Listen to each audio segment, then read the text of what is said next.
Maëva Guénam, Camilla, Fidji, à Dubaï, les influenceurs français très inquiets face au missile iranien.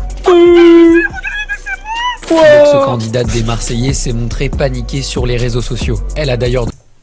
Oh, c'est trop triste. Ah non, merde. Ah non, c'est sec, putain, Non, je sais pas...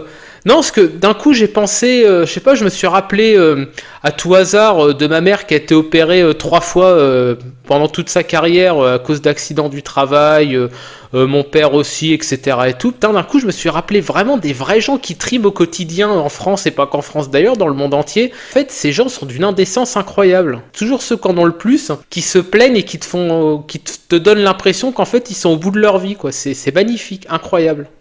Demander l'aide des autorités françaises. On a tous nos passeports ici. On est des Français, hein. La France, protégez-nous, hein. Camilla. Oh, vas-y, on est des Français, hein. Wallah, je t'ai dit, j'ai mon passeport, hein. Alors, j'ai le passeport, la France, là, vient me chercher. Ça. Et en plus, c'est des gens qui crachent sur le pays, mais d'une manière hallucinante, quoi. C'est impressionnant, quoi. Ah oui, merde, pardon. La candidate de Secret Story en 2017, qui vit à Dubaï avec son époux Noré et leurs enfants, a elle aussi fait part de son inquiétude. Oh, ils sont inquiets. Il vient encore d'y avoir un bombardement au-dessus de chez nous. Je suis en panique, je suis désolée. De base, c'était censé être les bas. Je sais pas comment elles font, elles ont toutes la même tête. Elles ont toutes la même gueule, c'est un truc de fou. C'est comme si tu vas dans une boutique, tu sais, de poupées gonflables.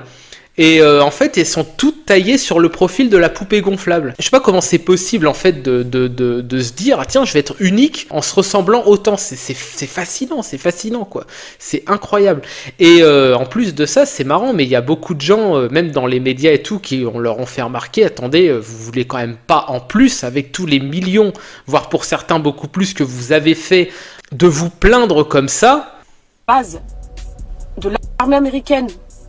Qui devaient être, enfin, qui sont tous censés être touchés. Ah oui, merde, attends. Je ne suis pas sur une base, là, c'est au-dessus de chez nous, il n'y a rien, on n'a aucune base de l'armée américaine autour de chez nous. Même angoisse pour Fidji, une ancienne candidate de télé-réalité. Oh, ils sont tellement utiles, ces gens-là, en plus. Mais quand tu vis quelque chose comme ça... Elle a quelle gueule, celle-là? Ah, mais c'est incroyable. Je sais... Des clones, c'est l'attaque des clones, je sais plus, je crois que c'est un épisode de Star Wars, l'attaque des clones ou je sais pas quoi, mais c'est ça en fait, c'est l'attaque des clones. Et toute cette espèce d'accent gitanos dégueulasse, c'est je veux dire, je te dis, j'ai du quartier moi. Je sais pas quoi faire, je sais pas où me poser, même dans la maison, on dirait mon cerveau, il est choqué. Ah, mon cerveau, elle a parlé de son cerveau. Alors par contre, ton cerveau, je suis pas sûr qu'il réponde présent parce que déjà, je ne sais pas s'il existe, hein, voilà, j'en ai jamais eu la preuve, et je suis pas sûr qu'il soit content de se faire solliciter de la sorte. Hein. Des influenceurs ont fait appel aux autorités pour être rapatriés en France, comme Emma Bourson. Thibaut InShape a interpellé les influenceurs de Dubaï sur X à ce sujet. Ah ouais! Finalement, on est bien en France, n'est-ce pas? Ah, le banger qu'il a lâché. Pourtant, je suis pas un gros fan de Thibaut InShape parce que bon, la plupart... En fait, ce monde-là, ça m'intéresse pas forcément, les influenceurs, tout ça. Mais là, c'est un peu cocardier, mais c'est pas faux, quoi, voilà. N'est-ce pas? Post auquel a répondu Nabila, pauvre homme. Les vidéos postées depuis ce samedi provoquent parfois des réactions moqueuses d'internautes. Ils dénoncent la déconnexion totale des influenceurs face à la réalité géopolitique du Moyen-Orient.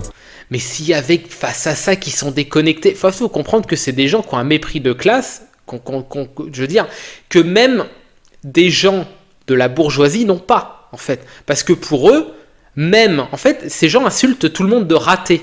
Mais littéralement, ils insultent. Et en réalité, ils sont milliardaires sans travailler. Forcément, pour eux, tout le monde est un raté. Dès que tu travailles, dès que tu dois mettre ton réveil, je pense que tu es un raté en réalité. Toi, même un médecin, c'est un raté. Un ingénieur dans le nucléaire, c'est un raté. Il travaille, il met son réveil, il a un salaire fixe, etc. Et tout, c'est un raté en fait pour ces gens-là. Et effectivement, encore une fois, je me réjouis pas forcément, un petit peu quand même, un petit peu de karma quand même. Hein, voilà, un petit peu de karma de la part vraiment des gens qui triment, tu vois. Effectivement, ça ramène dans le réel, tu vois. Benjamin, ex-candidat des Marseillais, a fustigé sur Instagram ceux qui, sur les réseaux sociaux, se réjouissent que les Français vivent ça, disant ne souhaiter à personne de se faire réveiller par des missiles qui explosent dans le ciel en pleine nuit. Ah, mais effectivement, mais ça, on pourrait aussi avoir de la compassion pour les Ukrainiens, parce que peu de gens, hein, d'ailleurs, hein, les Ukrainiens, putain, ils peuvent se faire reculer, tout le monde leur crache à la gueule, hein. Putain, ils ont du soutien, et il y a que les identitaires qui les soutiennent, réellement. Et un peu, on va dire, c'est vrai, ceux des gens du bloc central, un petit peu macronistes, etc. Pas forcément pour les bonnes raisons, d'ailleurs. Je crois que c'est pas la Pas du Team qui avait sorti un énorme banger aussi sur, en gros, l'esclavagisme à Dubaï et le fait que ces mange-merdes d'influenceurs, en fait, sont multimillionnaires, voire pour certains milliardaires.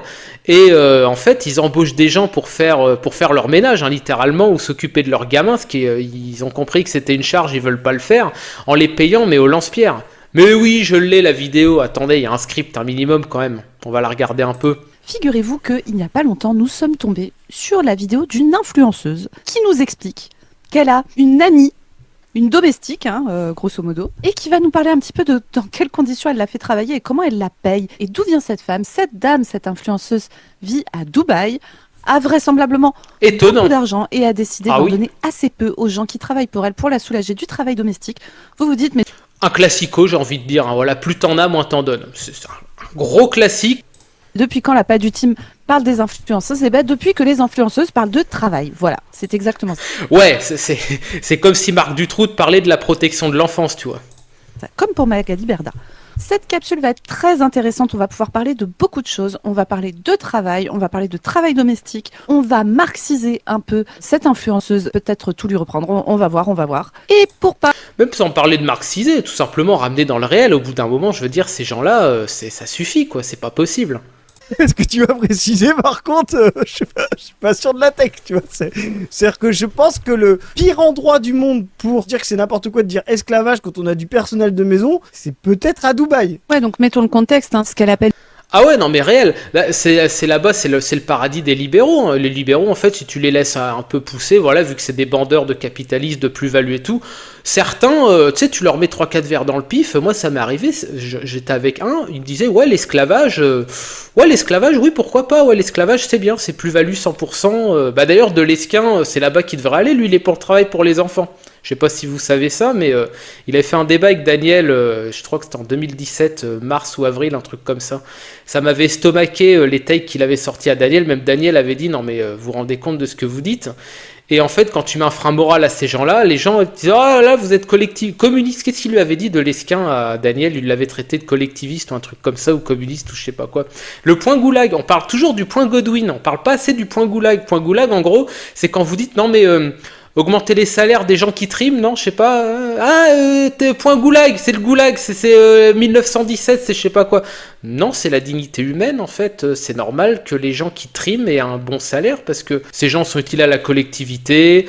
Les boulots qu'ils font sont pourvoyeurs de maladies professionnelles bien plus que les métiers considérés comme plus désirables socialement ou quoi que ce soit. Ouais, c'est normal qu'ils aient des salaires plus attractifs, ouais, tout à fait. En plus de gens le feraient, donc ça répartirait mieux le travail, donc au final, ça serait moins dur. Il n'y aurait que des avantages en réalité. Non, ces gens, ils vous insultent, ils vous sortent le point Goulag. Une nanny, en fait, c'est une femme, parce que c'est des femmes qui occupent ces emplois, dont le travail va être de faire le travail domestique, en gros. Et donc, globalement, les tâches liées aux enfants, mais pas que. Il y a aussi, en général, des tâches de préparation de repas, de faire les courses, de faire le ménage dans la maison, changer les draps, etc., s'occuper du linge. Bref, tout le travail qui, en grande majorité, Je pense à ça, c'est Saint-Claude qui avait sorti une vidéo, c'était il y a 6 ans, je crois, que moi, je n'avais pas cru au départ, mais ayant eu ouï dire de la très grande bourgeoisie, il avait sorti une punchline qui m'est restée encore maintenant. Il avait dit, ces gens-là, de leur vie, n'ont jamais appuyé sur le bouton d'une machine à laver. Plus ça va, plus je me dis qu'il avait pas tort. Et d'ailleurs, ce que dit la Pas du Team, là, ne fait que confirmer ça.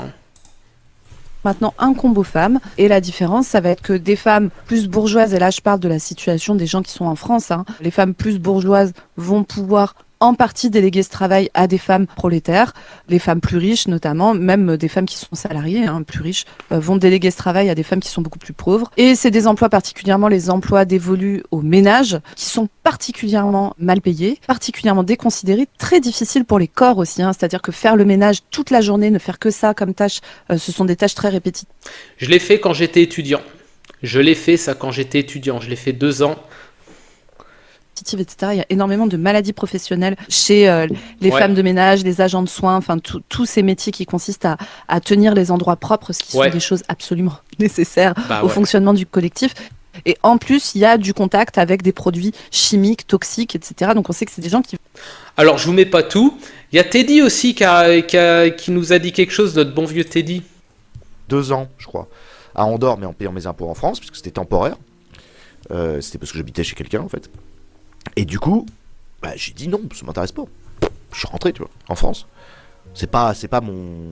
Je voulais prendre du repos, pour vous dire. Mais j'en ai jamais fait la promotion. J'ai jamais dit aux gens, vous êtes des connards si vous payez des impôts. Ou ils sont débiles. Alors j'ai toujours dit, par contre, si c'est possible.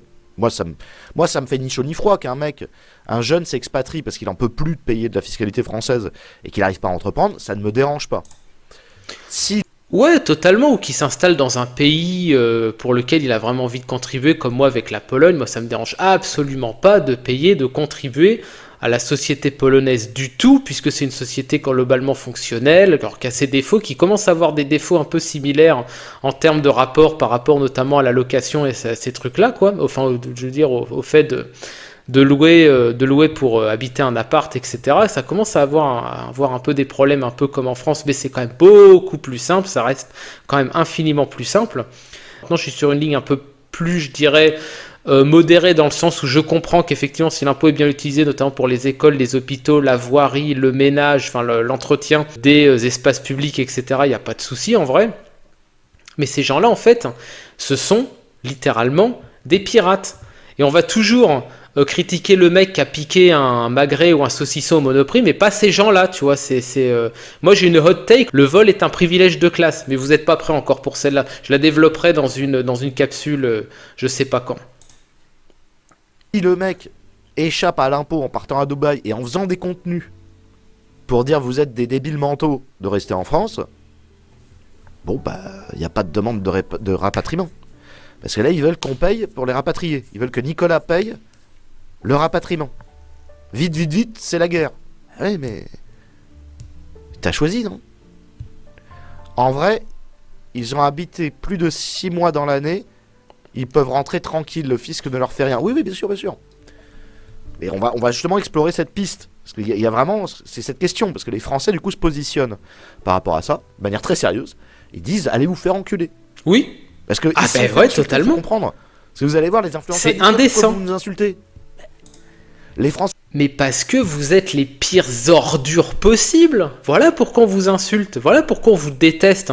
Vous êtes d'une vacuité. Vous n'avez aucune culture. Vous êtes bête. Vous savez péniblement parler le français. Et vous en êtes là où vous en êtes. Alors qu'il y a des gens qui sont, encore une fois, la méritocratie, on en pense qu'on veut, mais qui mériteraient beaucoup plus d'être mieux traités, mieux perçus dans la société. Les Français vous ont rendu riche en vous regardant et en vous achetant vos produits de merde là, en marketing pyramidal. Ah bah oui. En retour, ils se sont fait insulter par des gens qui ont dit vous êtes de la rat race, vous êtes des ratés, vous restez en France, je sais pas quoi. Ça fait des années sur internet qu'ils se font insulter. D'ailleurs, soit dit en passant, vous imaginez un peu la violence que ça représente psychologiquement ? Toi, tu nais dans une famille, voilà, une famille, je vais pas dire pauvre, mais très déclassée, quoi.